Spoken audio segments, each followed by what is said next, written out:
Okay, I'm live. All right, so aloha. I keep forgetting to say that at the very beginning. So here's part 5. I do believe it's part 5. And there you go, that's better. Not so bright. And it's about turning your life into a miracle, one simple step at a time. And hopefully, if you're watching this and you haven't watched the others, that you'll go back and watch them also. Or you'll go and watch them in order. You can do whatever you want. But today is about taking the higher road.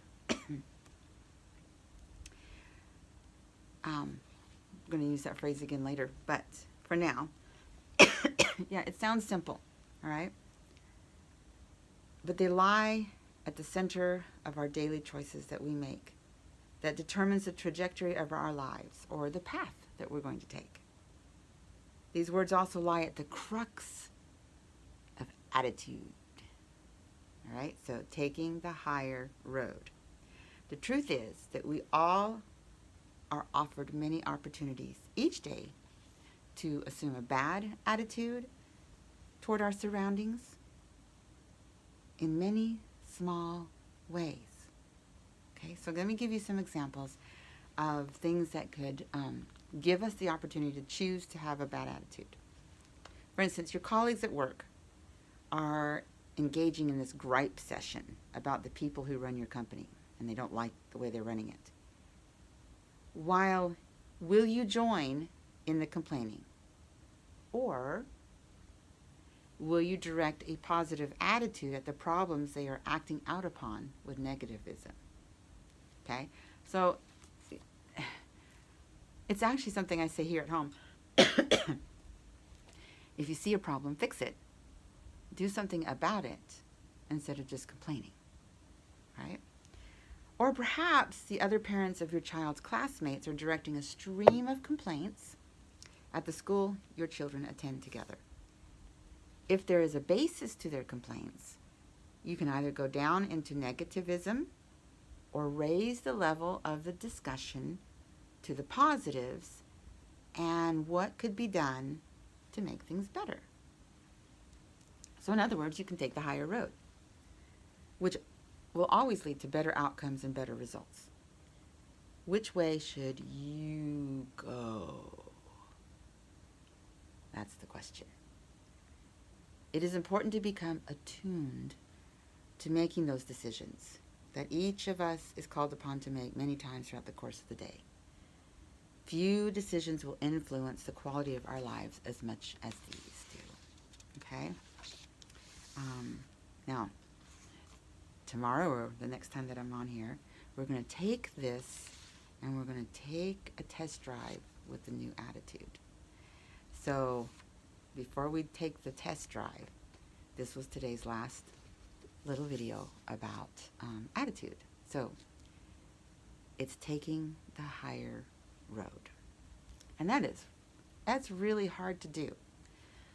The complaints may be valid that everybody's complaining about. The gossiping may be valid.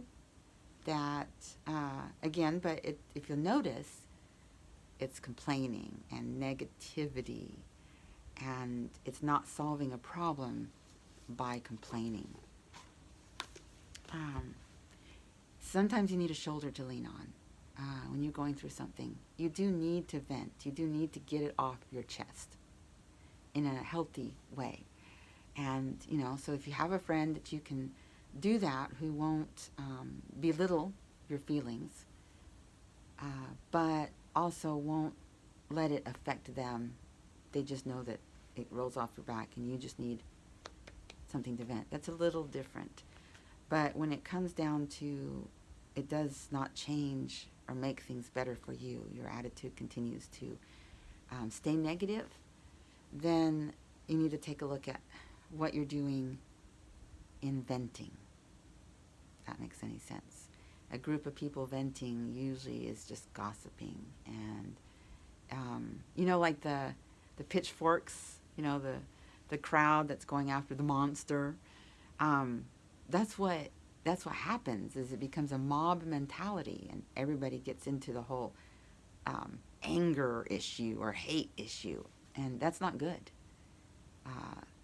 Especially if you're talking about another individual, you're talking negative about them in a bad way, and it's creating others to think that, then you are the problem, not the person.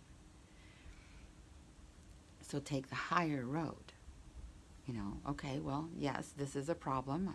I agree that's a problem, but what can we do? What can we do to help make the problem go away in a constructive, loving way, or in a proper way? Okay, so for instance, if you don't like the way the country's being run, spewing hate is not good. It won't really fix things. What it does is it makes you a worse person because you're allowing yourself to be continually consumed with hate and anger, and instead of addressing the issue through the proper channels. Also, sometimes, every single time so far, almost every single time that I encounter a problem with someone, I have learned to try to look at it through their eyes. Why do they think that way? Why do they behave that way? What are their beliefs? What are their morals? What are their, how are they looking at things? Because sometimes it's not that either one of you is wrong or right. It's a mix. It's the beauty of being able to, no two minds think alike, but it's be able to combine positive energy between two or more people and producing something better. Even if it comes down to realizing, hey, this person is not a bad person. This is not a bad event. I was just not liking, it's on a bad day. I don't know. It's just you've got to learn to take the higher road. I will share a personal experience with you, with my family, where there was some hate that was thrown at me, and I backed away, which seemed to make it worse. But the reason I backed away was because I didn't want to be a part of anger and fighting and viciousness. That was something that I knew was not constructive, would not really fix things, and is not where you find truth. You will never find truth, and you will never fix problems with hate and anger. Never. Never, ever. Sometimes you might have somebody who you love deeply in your life that will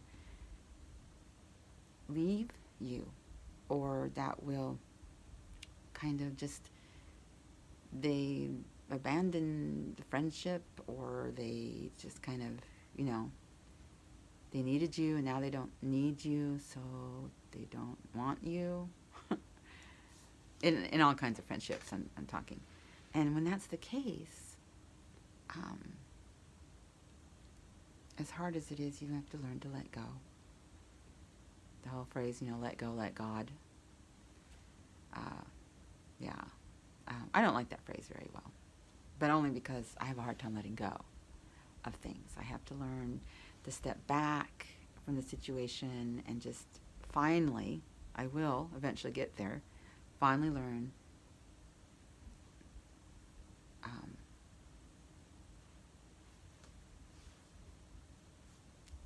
to work on myself. So that's what I give to you. Work on yourself. And when others are willing to be a part of that, that's great. If they're not, that's okay. No, it's not great, but it's okay. But take the higher road, always. In the little things, because that matters in the big things. Now, having said that, that could cover so many things, but just be good to yourself, be true to yourself, but then be loving to those around you. Be considerate of their feelings. They're human beings, and hate takes away the humanity. Anger takes away the humanity. And nobody, no one on this earth wakes up one day and decides to kill, hurt, maim, or destroy in any form or fashion. No one. They came to that action over small little things over a period of time where they allowed themselves to continue to revel in the hate, to revel in the anger, to feed upon it, to have others. And that's not taking the higher road. It really isn't. So don't revel in it. Here's a great example. All right. I almost forgot to tell about this. Years ago, I was a volleyball coach, and it was at my church. And a bunch of us were in a circle talking. I think the others were coaches. I'm not certain of that, but because it was too long ago. And this lady walked in from the other side of the gymnasium, and she was new. I hadn't met her yet, but apparently they had, and they started gossiping about her, about how horrible she was, and this, that, and the other. I didn't stop it. Again, you are part of the gossip. You are not taking the higher road when you allow gossip to continue. Even if you're not saying anything, you're still a gossiper because you let it happen. Remove yourself from it and let them continue if they want. Or tell them it's not a good idea and they can make the decision on it. It will kind of deflate their egos. But anyways, I let it poison my soul, in essence. I went home, and whenever I crossed paths with her, I didn't really want to get to know her. And that was bothering me because that's not me, to avoid someone or to hate someone or to not like them. So I finally decided, or circumstances turned around that I was able to work with her for a little while, and I wasn't happy about it at first. She became one of my best companions in working through stuff that we did. And to this day, it was just like a miracle. And it was because I wanted to change my attitude towards her. And so I wanted to get to know her. I wanted to see her as a human being. And so what I learned was that she was from New York or New Jersey, or anyway, somewhere on the East Coast. And her sense of humor was very dry. And sometimes you didn't realize she was joking, really, is what it was. And so a year later, when I was the volleyball coach again, and same thing, almost the same people in the same group, she walks in across the gymnasium. They started up the, oh, I can't believe she came again. While I was standing there thinking, again, really? You're going to spend a whole year and you still haven't improved upon your attitude? And she came over because she saw me, and she told this joke that I started laughing. It was so funny. And then she walked off. And all they could say was, oh, did you hear what she said? Oh, that was just rude. How could she say such a thing? And I said, excuse me? Did y'all not understand her sense of humor? Did you not get her joke? So I explained to them the joke, which of course is not funny anymore when you have to do that. And, they stopped talking and they went off. And hopefully maybe one person in that group had a change of heart because of me. I hope. Not because I'm patting myself on the back, but because I hope that I helped someone change so that a year later they wouldn't have the same problem. Okay? Yeah. So, you miss out on the opportunity to get to know someone and to learn something great from them if you only see the worst in them. Yes, sometimes there are people you have to stay away from because they're so hateful and mean and they're not going to change. You're doing that because nothing's changing. But you can still think the world of them and hope and pray maybe someday they'll have a change of heart and come back. But if not, you've done everything you possibly could that's safe, then love, let go, move on, and take the higher road.